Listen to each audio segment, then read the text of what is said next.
I do. What do you love about Christmas? Well, I call myself the Duchess of Christmas.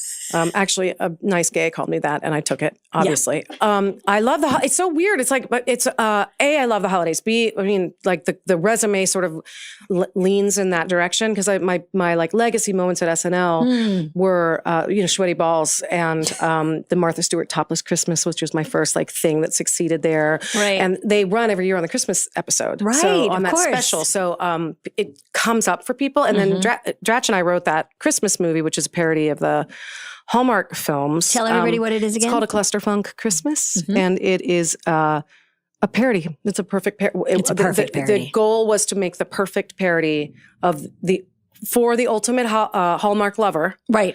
Of which you are. I love Hallmark movies. I love a Hallmark movie, and I love the holidays. I love the holidays. So what kind of decorations? Because we're on a text chain. Sure. We send each other like our prep. Yeah.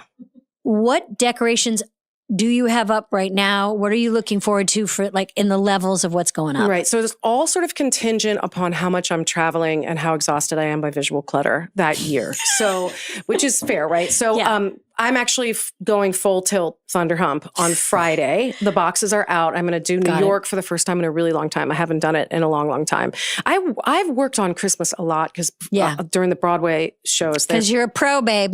Pros work on Christmas. Yeah. So you end up, a lot of my things which are so up your alley, I know, like they're sort of hacks. They're like hacks to still be festive and still enjoy it and still be present in it, but maybe have it not be sort of enslaved by it. Do you know what I mean? So that, so I have, for example, I can go full tilt Thunder Hump, which I'm going to do this year. And I'm going to, What does that mean? That means like the trees and the lights and the garland and the swag and the all the TikTok hacks, like with the curtain rod and the, garland going across it. Nope. And let's slow down. Woodland forests. Let's slow down. Forests. I just heard one of my favorite TikTok hacks. Hacks. Yeah, I know. And the garland goes where? So you get yourself some like Walmart or, the tension rod. And you can put it like in a doorway, like where you would hang mistletoe, and you can basically go to Trader Joe's or Costco or whatever and get your garland, and you can make a really beautiful archway if you use that tension rod. You get what you would put curtains, right. So you have to go buy that hardware. But that's like $4. And wrap it in garland. Yeah. And you then just put it in a doorway. It and then hang it down. Put a little teacup hooks. Do you know those little teacup hooks that you can buy them at the 5 and Dime also at the Walmart? The 5 and Dime. And you screw them into at Woolworths, pop down at Woolworths when you're doing your stocking stuffers. And you can put your garland down it, and you could do lights. You can IKEA has or everybody now has, but I do an IKEA run every holiday because they have real cute. Anna Gasteyer is here, and she is telling us about Christmas. I knew you would give me good stuff. And I love a craft brown paper, just brown paper packages tied up in strings. That's brown paper packages tied up in strings. That's how you wrap. That's how I wrap. I have a question about the brown paper. I find it a little heavy sometimes for tape. Because of the gauge. You've got to get a thinner gauge. A thinner gauge paper. Craft paper. It's called craft paper. What are we talking? Tree. I have a feather tabletop. I have a tinsel, like sort of medium. And then I finally am just going to do live or bust. You know what I mean? Yeah. And the one thing I'll say about live, I do usually do a real Christmas tree. I like that we're calling it alive. Mm-hmm. It's live from Christmas. Bring it alive. And I know there's ones where you can even have ones that they repot. In California. Yeah. You can't really find that on the East Coast. I've tried. Well, the thing that I always bamboozles me about a real Christmas tree, which I still do, is I think it's going to smell so good, and it never does anymore. Because they've been cut so long ago. Christmas trees used to smell better. Now they don't smell like they used to. Well, that's, that's genetic modification. Oh, God. Right there. It's so true. And I mean, sometimes you just got to do, do you ever do like aromatherapy or pine? I'll put in a pine candle. Yeah, pine candle. You know who's got a nice pine candle this year? Who? Trader Joe. I stopped by yesterday because, again, California Trader Joe's are like... I like that you said it's singular. Trader Joe. Trader Joe has invested, and it's at his eponymous shop.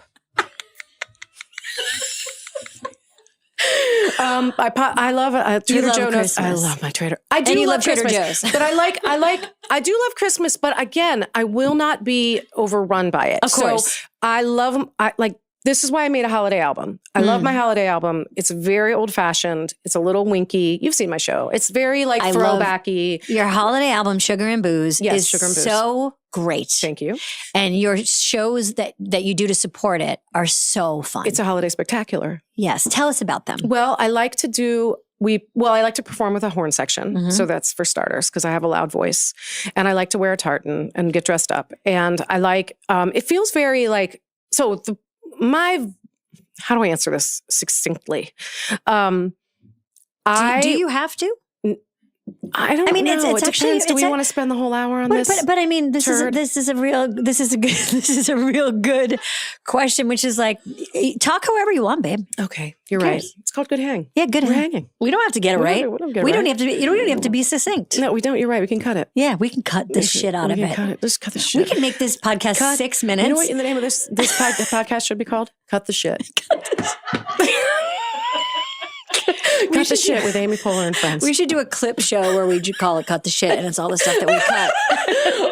And so kind of in the 1959, early 60s entertainers era really spoke to me, because it was a time when a gal, Rosemary Clooney would probably be like the idol, like a gal who could tell a good story, could belt to the rafters, play in front of a big band, carry a band, an evening of entertainment. So when we set out to make the holiday album, it was really to create a record that, wasn't kitschy or like, it's not a comedy record. It's not a comedy record. It's not a campy record, but it has, it's me. So there's fun to it.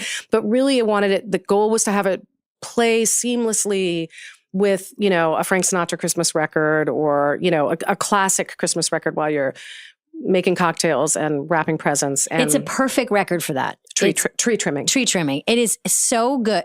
Tree trimming a live tree. It's a tree trimming a live tree. A live tree. Or Balsam Hill. Or Balsam Hill. I don't want to, It's such a good record.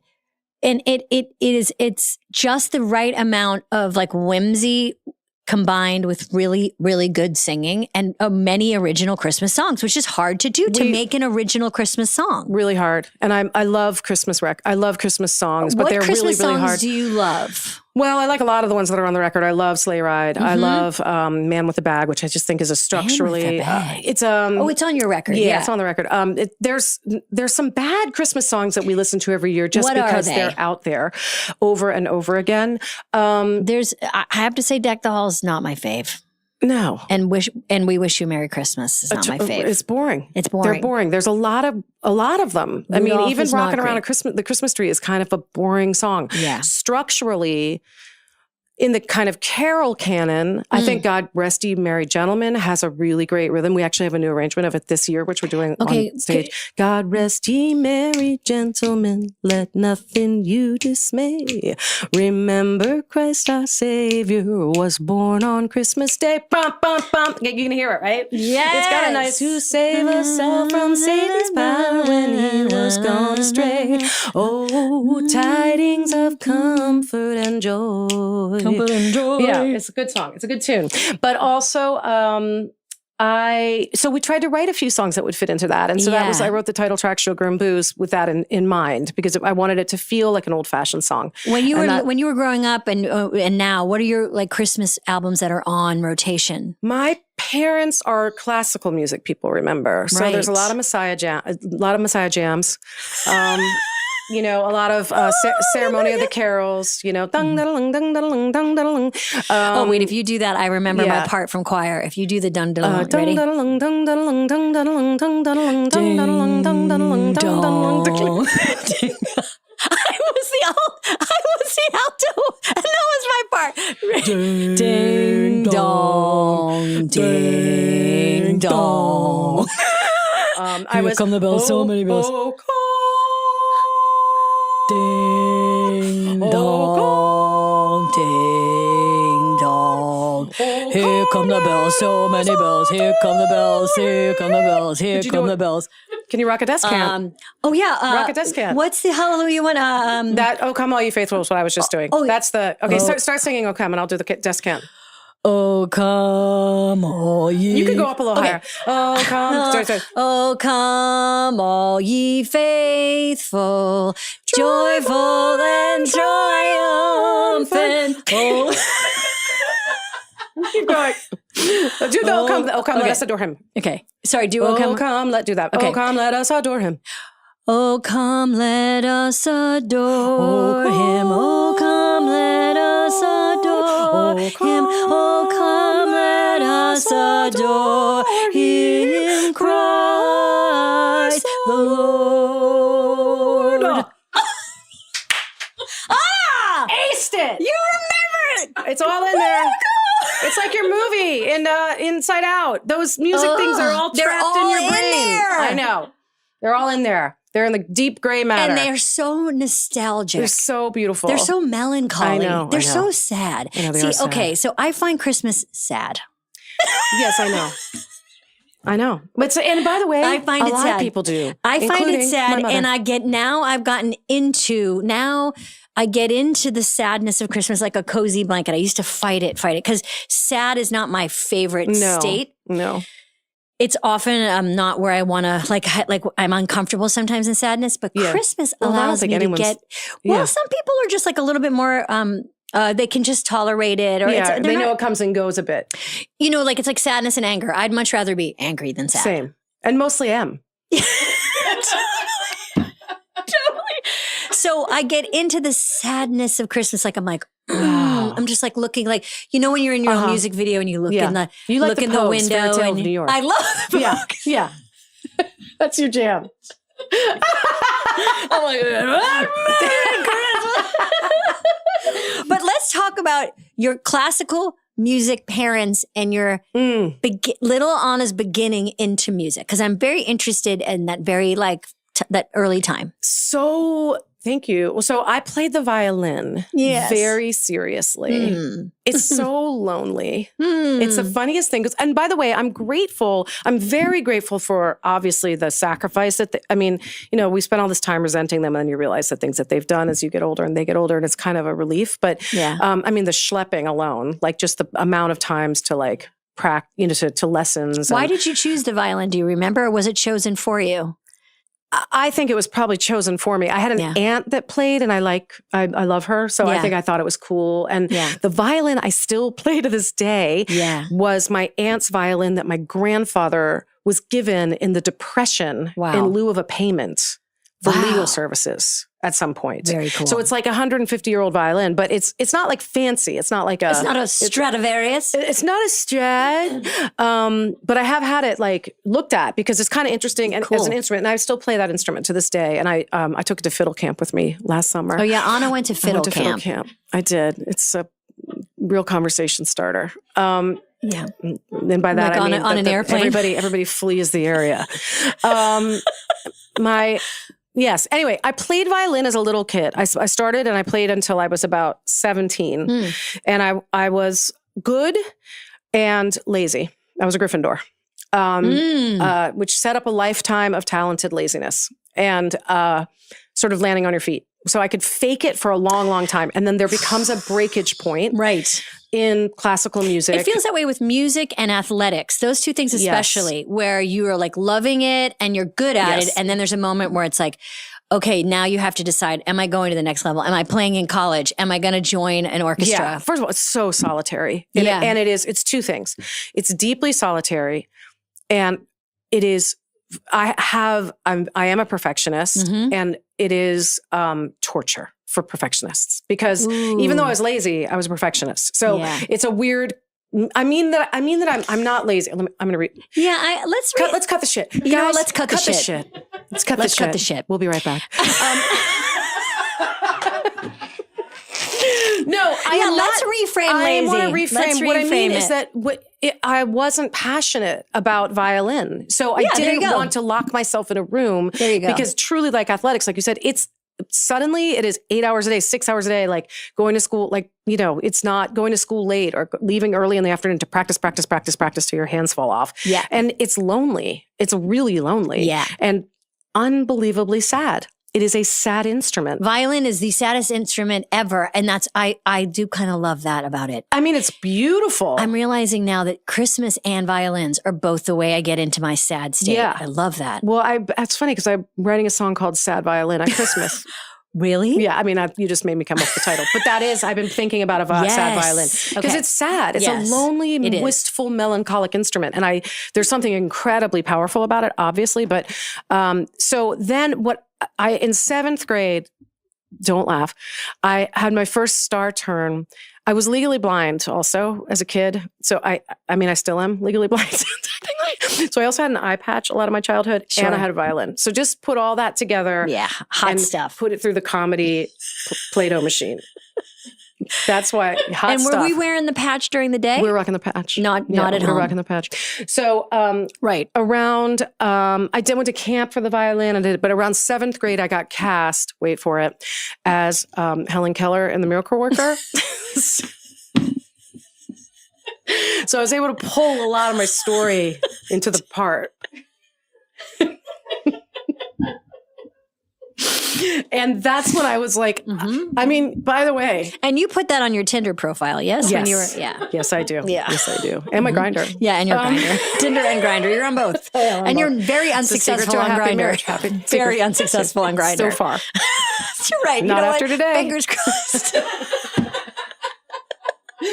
So, hilariously, Helen Keller in The Miracle Worker was like my aha of I think this is really fun. Right. You got to perform. I got to perform. And you found passion there. Yes. And so then, and then it became Claire could sing. And so I did all the parts and everything in high school. I'm sure you did too. But as a kid, though, because you're an exuberant, kind of upregulated kid. Like you're more extroverted than the patch and violin would make me think. But were you an introverted kid? What kind of kid were you?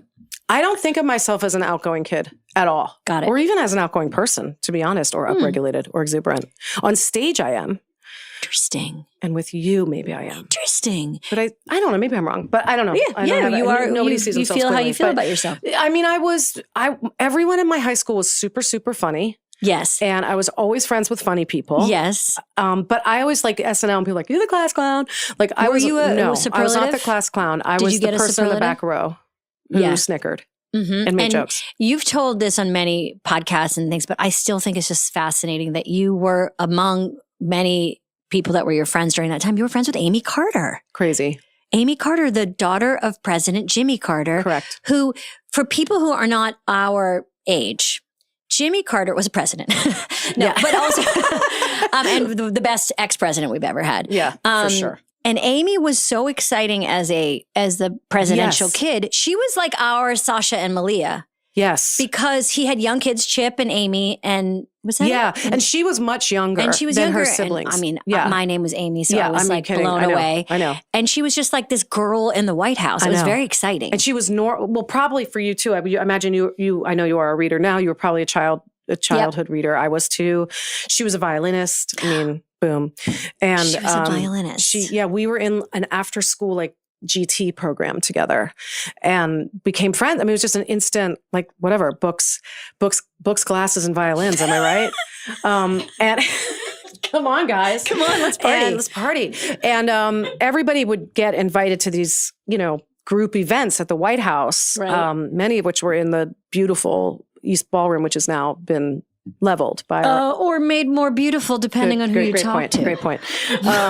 It's going to be gorgeous, Anna. You know what? I stand corrected. Let's wait and see how it comes out. I stand corrected. I have a feeling it's going to be gorgeous. Right. And I just saw the Christmas decor, and you're right. And it's gorgeous. It's warm gorgeous. As always. It's always so warm. Oh, so warm and inviting. I wonder if it smells like French onion soup or wassail. When you walk in. Gorgeous. Okay. But you were in the East Ballroom. Multiple parties and things. And one of my early memories, this was such an extra double brain blow of early synaptic development. The original Broadway cast of Annie was performing at the White House Christmas party. Exactly. Exactly. Like the whole, it was too many things. I don't think I knew that. Like 4 feet away from us. It was like her little friends from her, Gifted and Talented program and her friends from school and various White House people's children. Yeah. And then like Andrea McCardle and actual Sandy right over there. And buckets. Hard Knock Life in it. Buckets.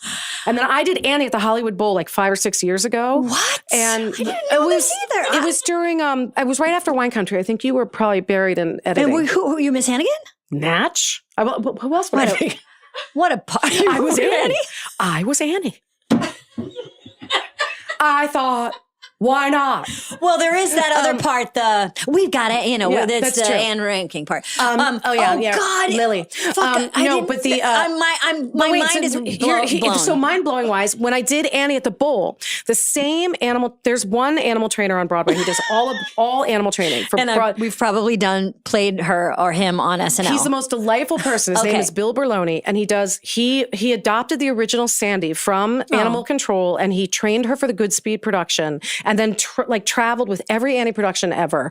And then now has become like sort of the Broadway. He does all Broadway animals, but he's a wonderful person. Wow. And he's a big advocate for animal rights and, whatever. He's not the type that we had at SNL that would be like, I got a gecko in the van if you need it. They'd be like, you got to hit it with a stick to have him let you go. I mean... can a llama do that? I don't know, but you hit it with a stick. She's got 17 Ativan in her, so I don't know if it's going to happen today. Dude, this tortoise is going to bite you if you hold it the wrong way. But what's the right way? Hell if I know.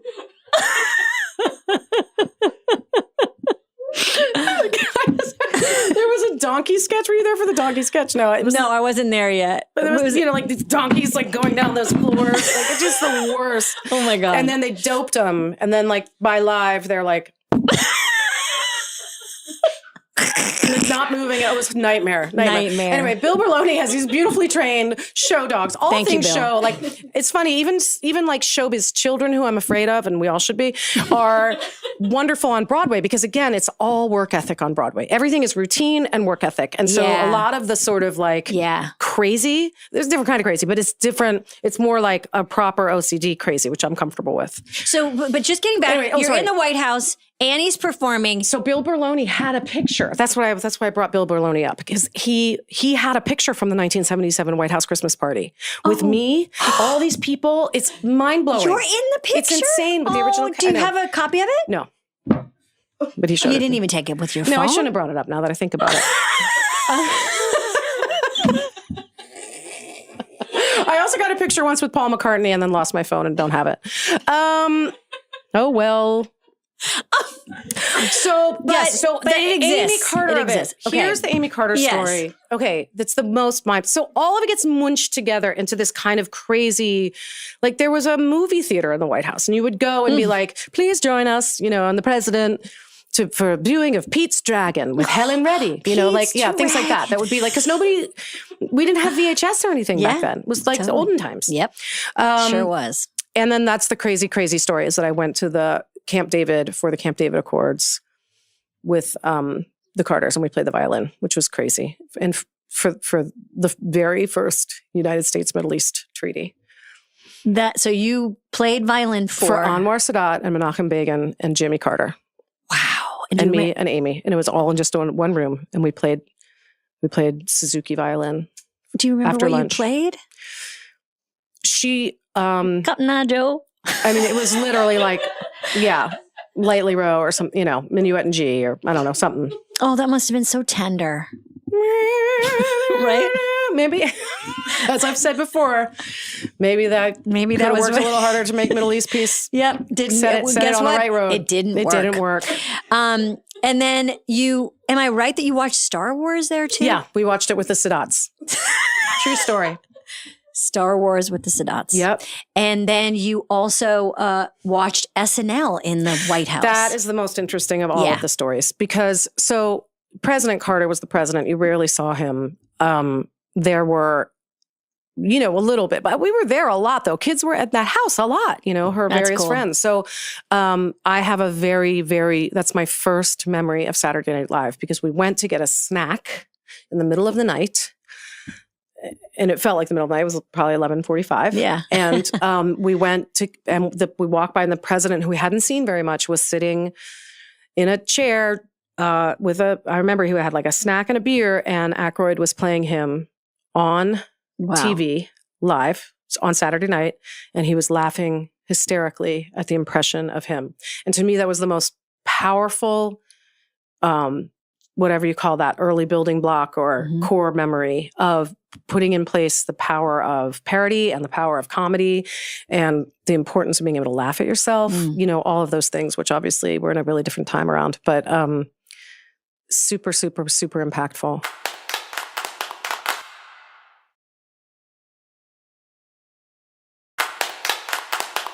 And so you get to Northwestern, we talk, you're a voice major. What makes you go from Northwestern after you graduate to LA? A very bossy gay. Great.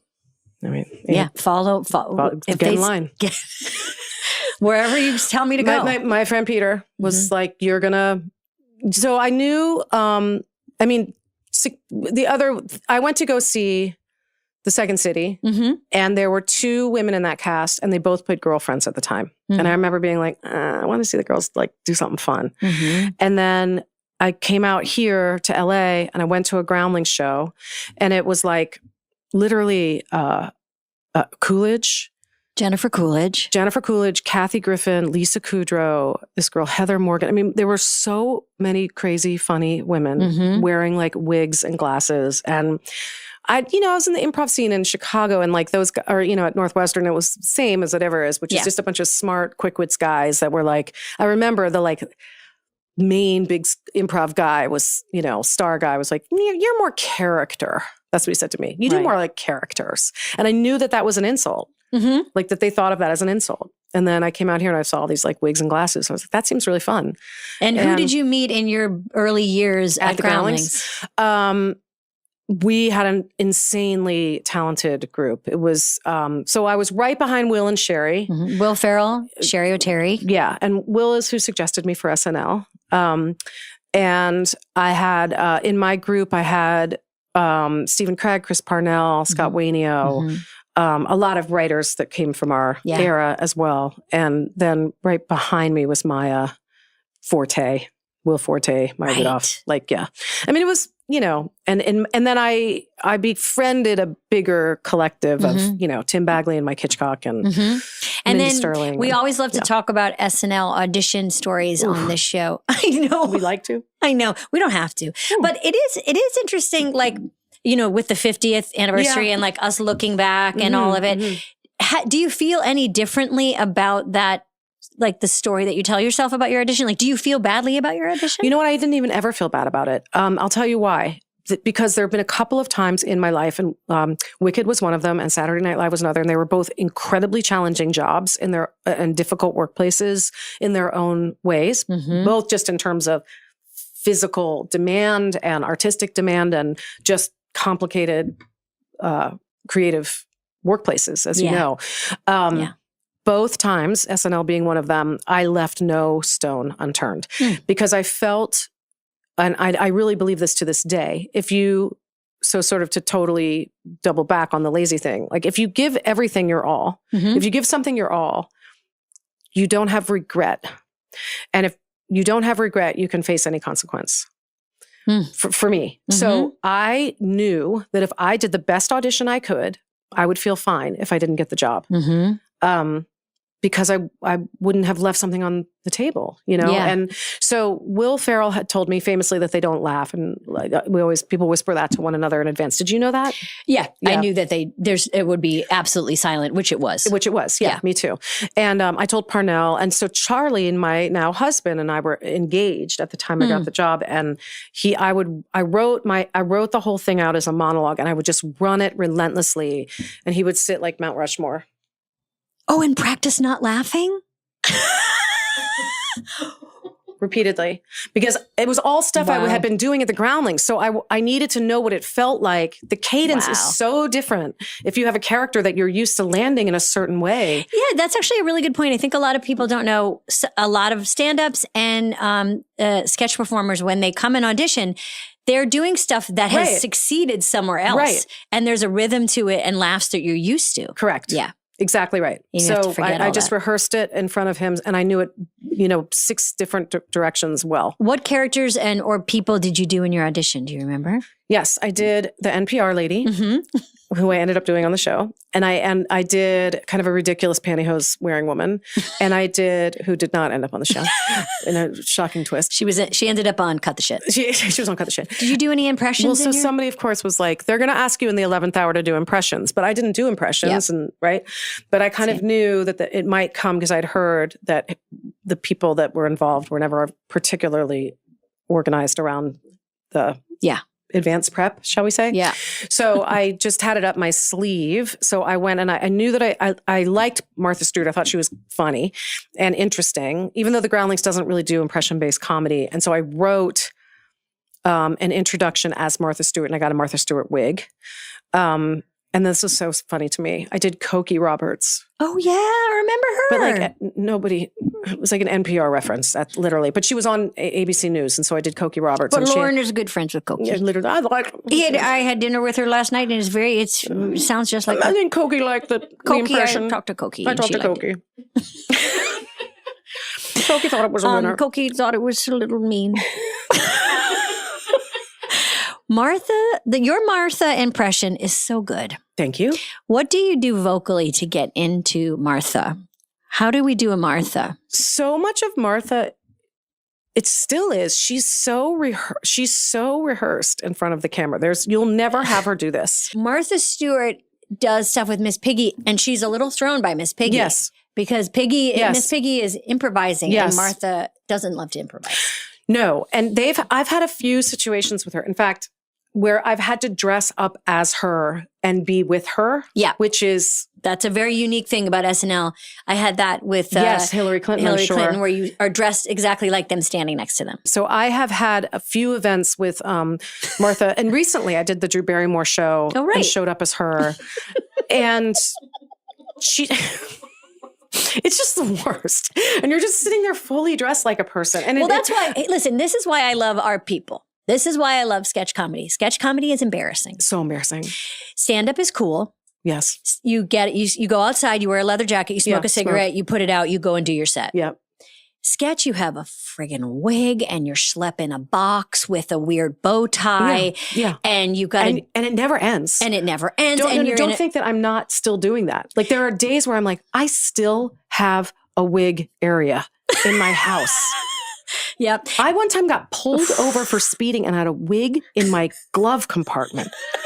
That could be considered dangerous. It could be. Yeah. It could be. But do you remember what the wig was? Was it No, it was like during Groundlings days, in fairness. But just to have one around. It's just the schlepping. The amount uncool. Of props. It's so uncool. Yeah. And that's why I love people who do it, because they're, to me, the coolest people, because they sit in the embarrassment and the commitment of it. Yeah. You have to be really committed. Which is why the bombing is the funniest thing in the whole world. Which is why Will Ferrell sitting into a bomb is one of my favorite things I've ever seen in the world. It is. At SNL, we used to watch old sketches that bombed and just like love it in a way. It's what the kids would call cringe, but it's even post cringe. It's like beyond cringe. It's almost like a delicious. Yeah. What would you call it? It's not a serotonin boost. It's like a, I don't know. It's the closest you feel to. Well, it's like a community therapy experience, really, is what it is. Yeah, I mean, it's like a primal scream. Yeah, like for sketch performers. What are some fun sketches that you used to watch that you loved watching that bombed or So we did a Zoo Crew sketch once. Which is like a DJ. Like a morning DJs. And we wrote, I mean, it was the loudest sketch ever. I mean, it was just literally like... Like every single thing was just like everybody like, oh, me so horny, go get him, rock, like nonstop. Everybody, it was me and Parnell and oh my God. somebody and the host, I can't remember, and Will, and it was this basic premise, really loud zoo crew, and then the weather chopper goes down, like crashes. Okay, really basic, and then everyone's like, "We lost weather chopper 5." Like just anyway. People at the table were screaming with laughter, so funny. And then we set it up at home base. A dramatic play, a Tony-winning, Pulitzer Prize-winning dramatic play about a zoo crew. I mean, deathly silent, like a wall, like the audience in AH looked like a painting. And the whole time you're like screaming, and it was the wall of sound. Did you get giggles in? I mean, yes, because it was so embarrassing. Yeah. And it was also just hilarious because it was like the whole time you're like, they don't think this is funny. They listen to morning zoos. Right. Like there's nothing, this is what it sounds like. If you like driving to work and listening to that, then that's just kind of a pleasant thing for you. Right. That was embarrassing. Do you remember the set that we called Shit Can Alley? Yeah. So there's all these little areas at SNL, like where you get to perform. Home base is like right in the middle, and it's kind of a prime spot. It's where Update is. And then there's some areas that like where sketches go to die. Right. Because you have the audience and you have the balcony. Yeah. And so the main 3 sets, you know, where the musical guest plays and whatever, you usually are going to play things okay. There's one that's like way in the back that has no immediate audience in front of it. And really, sketches go there to die. I mean, nothing ever comes out of that corner. And it's also a real vote of no confidence when your sketch is put there. You're like, I see. This isn't going to make the show.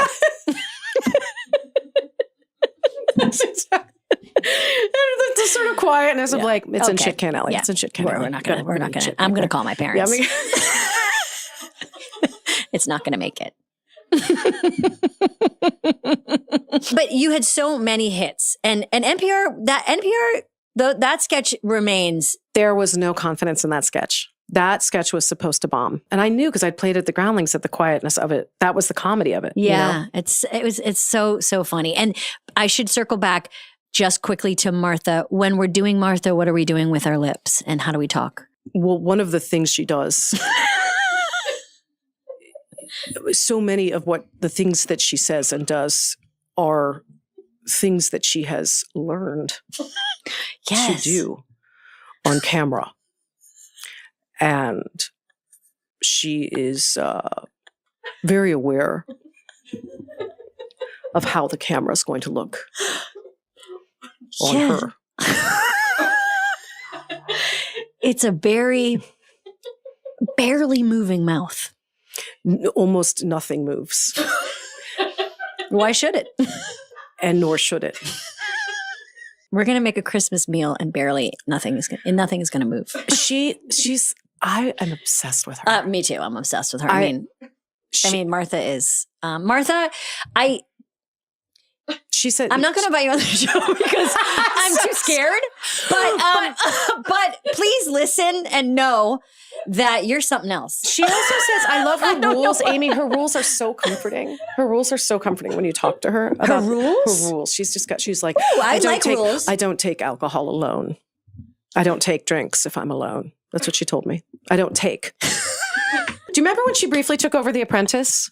And it was we're so obsessed with this. She would end the Zoom at the end, but she was always handwriting a termination note. Just a little touch of class. You're fired. Mm-hmm. I so enjoyed your contributions to The Apprentice. But I'm here to tell you. I sent her flowers. I sent her flowers for one of her birthdays many of the years. Anyway, cut it. Cut the shit. We'll cut the shit. Cut the shit. I want to talk about Bobby and Marty for a second. The best. And the Culps. Because those 2 characters that you and Will did, I think are a perfect example of like kind of combining all of your talents. And before we get into them, what is the difference between good singing, like singing, and then comedy singing? Ooh. And is there one, I guess? Well, it is interesting. It's an interesting question. I definitely think the training informs what's fun about the characters, meaning she's, they're quintessential choir teachers. So her technique is very important to her. So I probably lean more into that quality of the voice. And I've met people over the years that are like music people. I hit notes as her that I would be very worried about trying to hit as me. And I know this is true because my friend Seth Rudetsky, who has the Sirius XM radio Broadway show, who I met because he wrote for the Rosie O'Donnell show at the same time as I was in 8G. A lot of people don't know when we were doing SNL, Rosie was in her studio right next door. Yeah. So we met in the NBC gym, and he was like, of a certain part of my life, like I instantly recognized him as a person who understood what that music part of me that I didn't even talk about was. Yeah. And he said, he was like, oh, I love how consistently you go from a B flat to a C. Like, again, I wouldn't have thought about it, and I wouldn't have even thought that Bobby sings that high, but she does all the time, which is kind of wild. Like, if you wanted to ask me to hit a C, I would get like, my butthole would tighten up and I probably wouldn't be able to do it. So there's something really fun about that. And I think there's, for me, I can't speak for other people, like I would never, there's a freedom around it and a chance taking that I will play in character any day of the week. Till very recently, I wouldn't have done it as a vocalist. So Does cool. that make sense? Absolutely. And that is what you guys do as those characters. Also, I just love Bobby and Marty's look. Their looks are excellent. Their looks are fantastic. And we knew early on.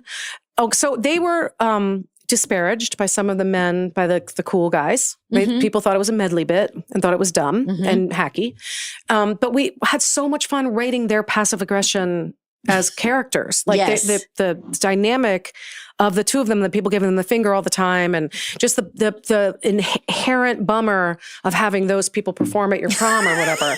Like that, we always loved, that's what was so joyful about it. And the music was fine. Like the music was a super fun component of it, but it wasn't the point ever. Yeah. The point was, why are these people performing at my, sobriety birthday?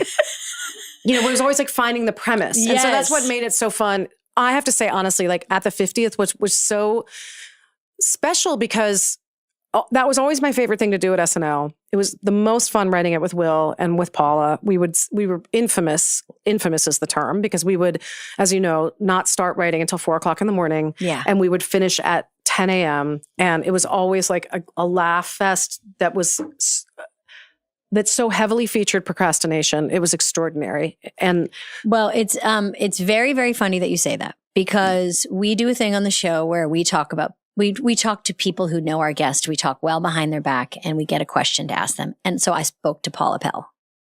Uh-oh. And for people that didn't see the SNL 50th music special, which was amazing, there was like sketches in between acts and a lot of musical sketches. Yeah. And Bobby and Marty came out and crushed.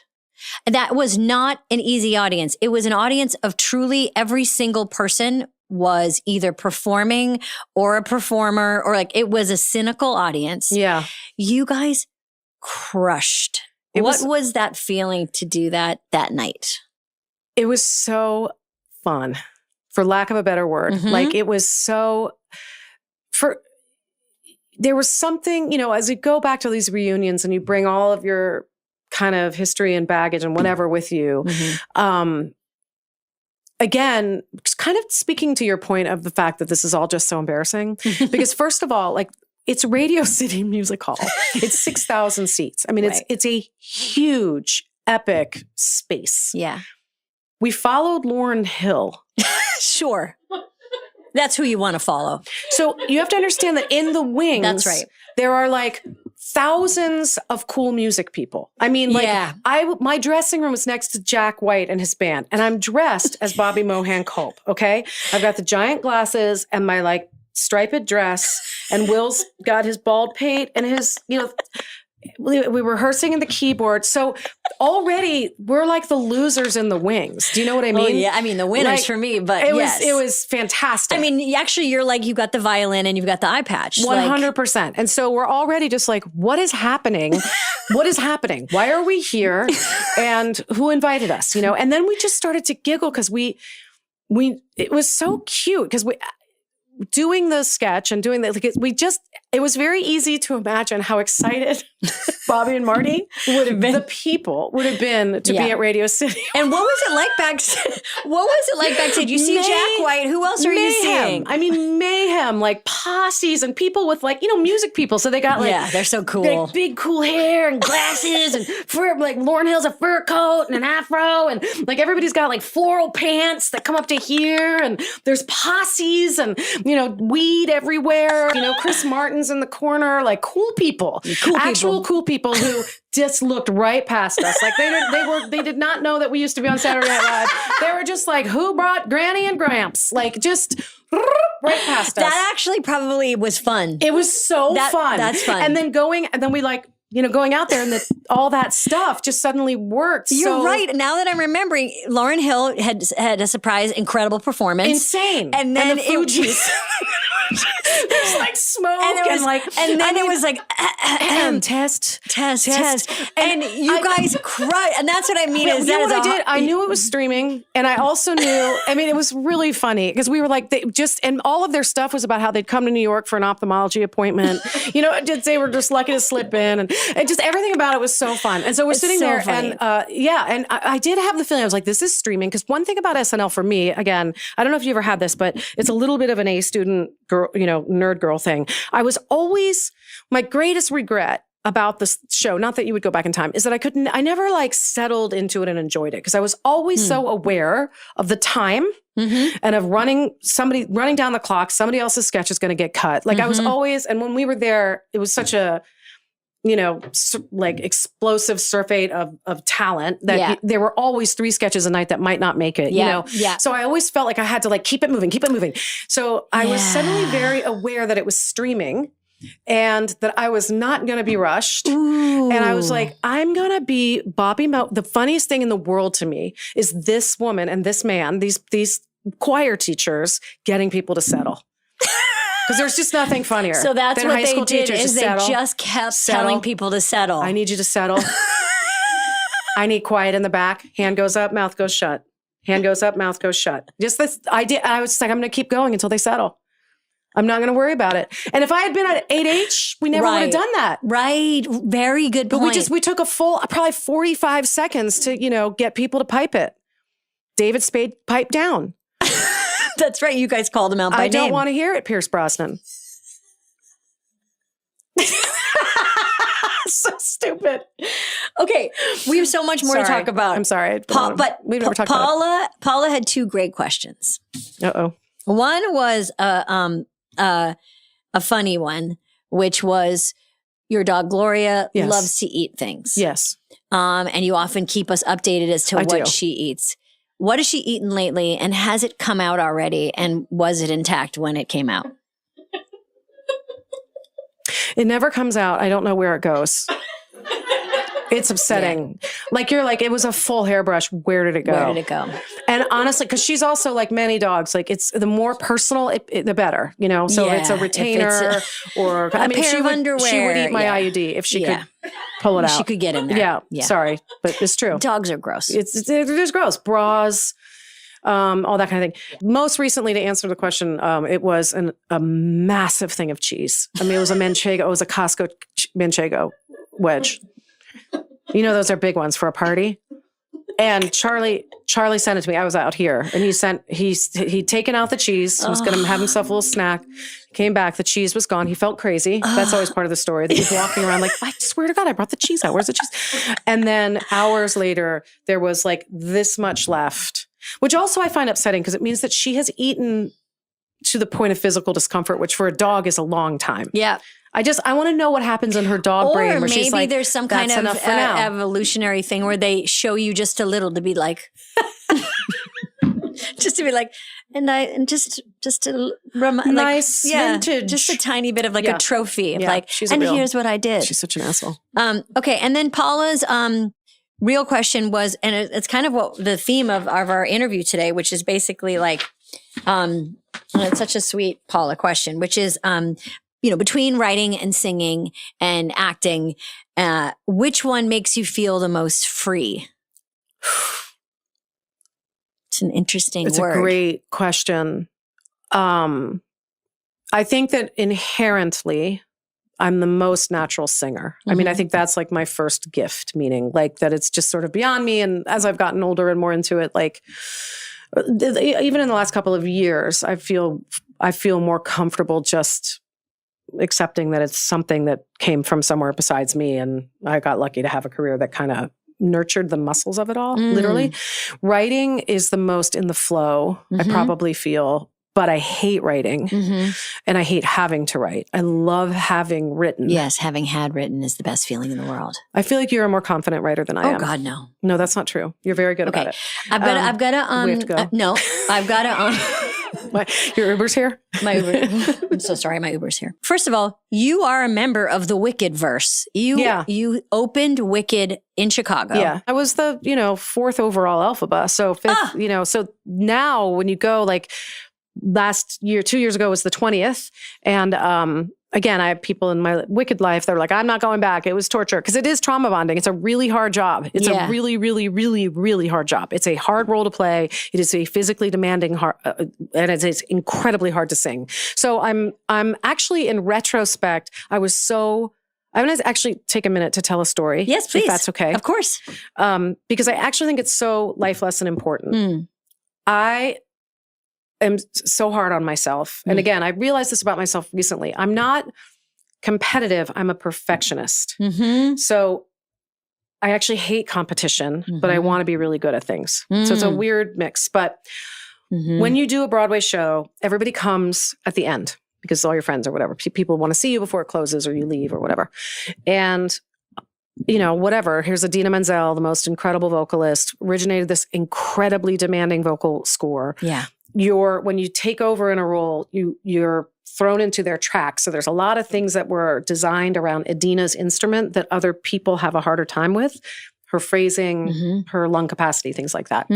So I was sort of mercilessly hard on myself. And I also just didn't have the Broadway credits that other people did. So I felt like I was proving myself. And especially then on Broadway, I think people felt like, who's this TV bitch who just thought she could show up and sing Elphaba? There was not like I didn't feel like warmly welcomed into the Broadway community. I felt like I was proving it, Sure. So every day. Yeah. And I, that role is very, very challenging. So my last 3 weeks, because I did Chicago and then I came and I did the Three Penny Opera on Broadway and then I did Wicked up on Broadway. So my last 2-3 weeks, Wicked, all these people, come out of the woodworks, composers I admired, people to want to see me in the role before I left. And I was so mercilessly cruel to myself. Every day I would come backstage and I messed up the bridge on Defying Gravity, or, oh my God, I hated the way that I didn't like my upper register there. I was screaming in this part.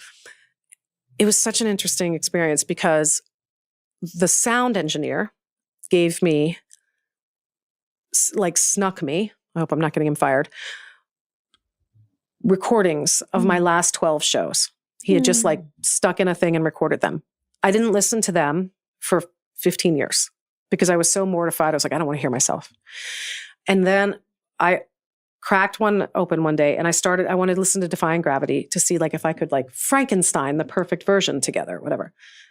And it was so chilling how similar they were. Oh, wow, Anna, that's wild. To listen to them in a row, it was it took my breath away because and I tell my kids this all the time now because, Ulysses, my son, he's such a perfectionist. I'm like, the difference between 98% and 100 is imperceptible to anyone but you. Yeah. And if you're hitting the general ballpark of being able to, sing Elphaba, you're probably cool. Yeah. So you are not a reliable witness about yourself. Oh, never. And that's why I give 75%. I don't even get. But honestly, it can apply to anything. Oh, absolutely. And making that decision of being did you show up? Were you nice to people? Did you know your lines? Okay. The way that, and also the lovely way in which you circled back and you were able to kind of go back to that younger version of yourself and be like, oh my God, I can't believe how unnecessarily, relentlessly mean I was to myself. Yes. I mean, I don't know if I'm able to take it now in everyday life, but it's such an important, I don't know, it felt like such an important lesson. And, obviously that's the SNL wisdom pearl. I'm I wish I could have enjoyed it. Just enjoyed it. It was a great experience, Yeah. I mean, the fact that you had physical evidence that they weren't that different. It was mind-blowing. Is something else, isn't it? Yeah. The mind is a terrible place. A real dick. It's a terrible, terrible place. Yeah. The mind is a dick. The mind is a raging dick. Okay, Mean Girls. What are your memories about us doing Mean Girls together? I remember being on the plane with you. Yep, we were on the plane. We got in a fight with a guy. You got in a fight with a guy. And the baby Francis, this early empowering. Baby Francis was on the plane with us. Do you remember that? Your baby Francis, who is now in her 20s. 23, yeah. She was on the plane. And I still got in a fight with the guy with the baby around? Yeah, I hope so. Because the guy got mad that you were swearing in front of the baby. Yeah, right. Yeah, it's a long story, but what happened was a very a guy who, like a first class guy. Yeah. Well, we were in first class too. He was like, "Excuse me, you're being too loud in first class," and my Boston came out. Let's just say that. It was the best thing I've ever seen. Okay, but the shooting of Mean Girls, what do you remember of it? I remember hanging out with you in that hotel one night and having drinks. I remember when Tina. I have a memory of her sitting at the table on 17 and saying, I think I'm going to try to option this book. Me too. I have an image of her sitting at her computer and being like, oh, and having the book near her and just like working.